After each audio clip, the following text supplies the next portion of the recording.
Using note cards is one of my favorite techniques to enhance a screenplay's quality. On a page, it's very cut and dry, whereas with note cards, it really gives a three-dimensional feel to the visualization of the world of your screenplay. Note cards are also a tremendous way to get rid of writer's block because it allows you to see things in a different light and change your perspective that you don't get from just staring at a computer screen or a blank notebook page.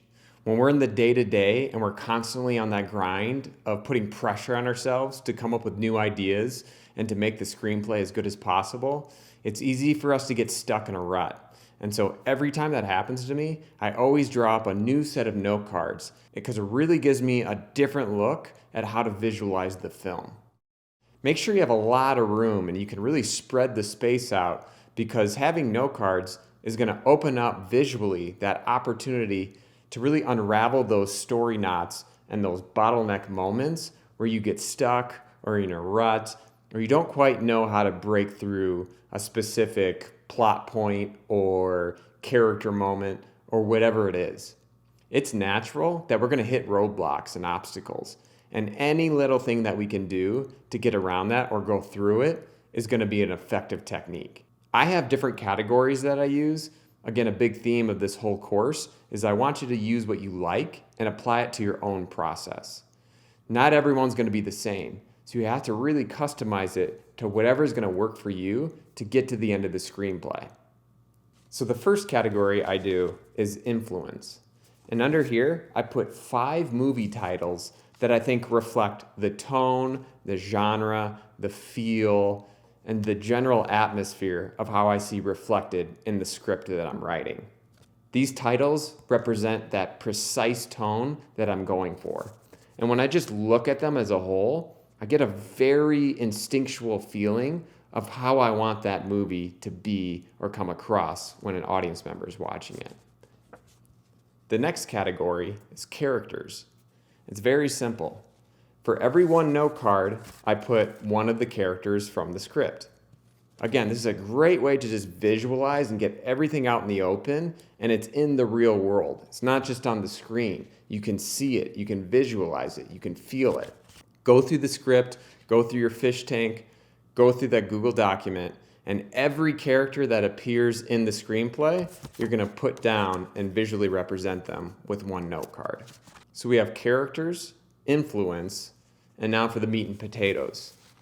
For every one scene in the movie, you're going to represent it with one note card. People have their different rule of thumbs for how many scenes should be in a movie, but usually I like to think of it as 40 note cards for 40 different scenes, and each scene is about 3 to 5 minutes long, depending on what's happening and the importance of it. I keep things very basic, just whatever is actually happening in the scene. I come up with a headline, usually stays pretty consistent so that as soon as I see it, I know exactly what this scene is. So what's going to happen is that you're going to align all of the different scenes under each act. By laying everything out, you really get a sense of the different dots and you're able to connect the tissue of the story. And it's easy to rearrange the scenes and see how things connect so that it's creating a cohesive whole. I would say for each draft, I create a whole new set of note cards.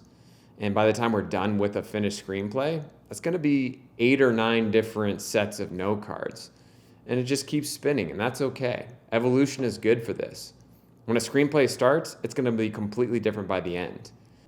After you're done laying out and naming all the scenes, the last category is the soundtrack.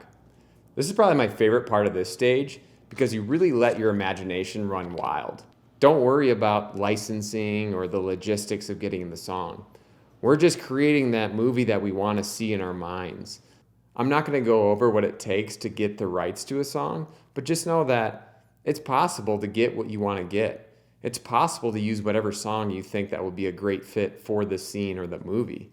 So don't limit yourself to what you think is possible. Just put down that song that you want to use. What's also nice about visually putting down the soundtrack is that a lot of the times I'll listen to the songs while I'm writing in my day-to-day, and that'll spur on momentum and really thrust me into the world of the film.